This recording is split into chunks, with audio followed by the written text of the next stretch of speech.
Hello, my teacher friends.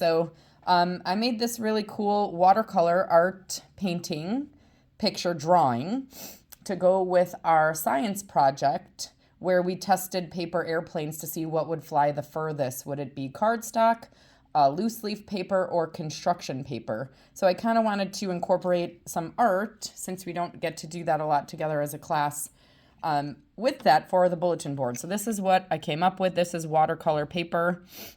You can do it on any paper. Today I'm going to show you just on a plain white piece of paper, printer paper, and the dimensions and how to do it. So you just need a pencil, a pen, and a ruler. And then if you're using crayons or markers, I'm just going to use crayons for this video.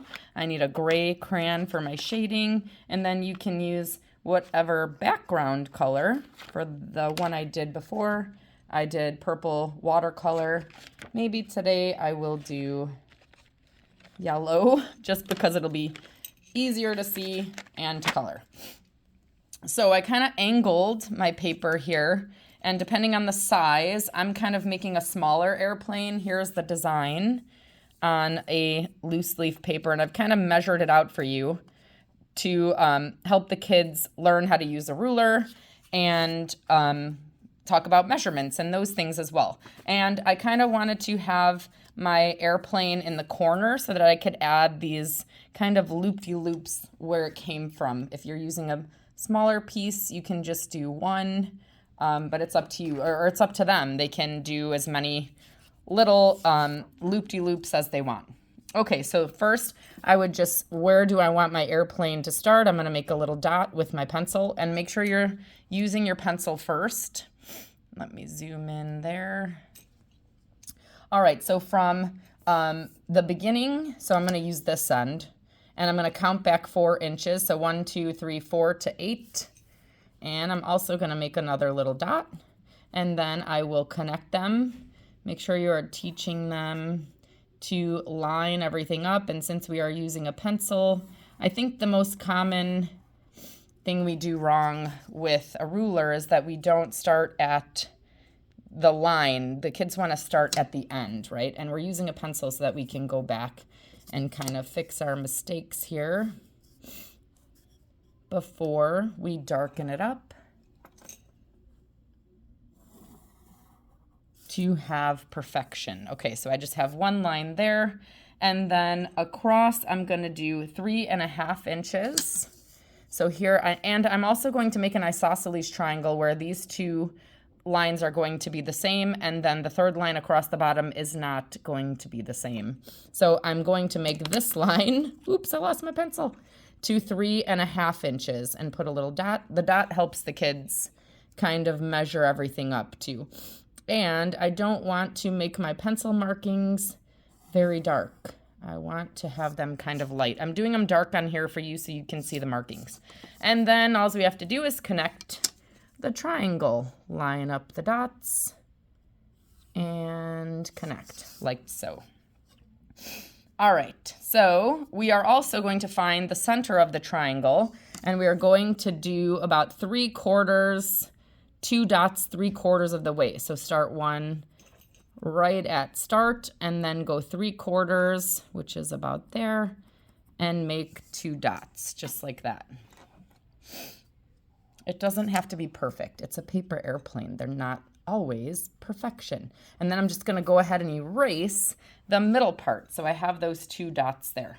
And I'm going to make a third dot next to this one, which is just 1/4 inch away. So line that up, 1/4 right there. Now I have 3 other dots there. And right under the middle dot, I am going to make another dot that is 3/4. So I'm making a straight line from the point of the airplane. Right there, let me connect that one. And this dot is what we are going to connect all 3 of those lines we just made too. So that line there, this one here, and this one there. So now I've made the bottom part of the airplane.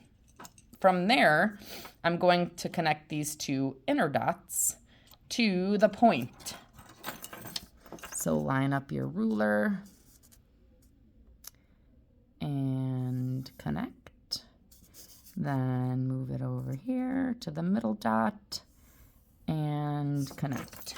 And the paper airplane is done. Okay, so after that, I will tell the students to go back and retrace everything with better precision than they started with that black pen to darken it up. You can even kind of go over it a few times, making the points match perfectly from each spot. You can start with the longer ones if you want. It doesn't really matter. And then connect this line and this one here. Make it darker. Then I'm going to connect these outside lines here all the way across. 1 and 2. Remember, I am not connecting that middle part. Keep that open where I erased. And then the ends, making it a little more precise in my lines than I did initially. That line.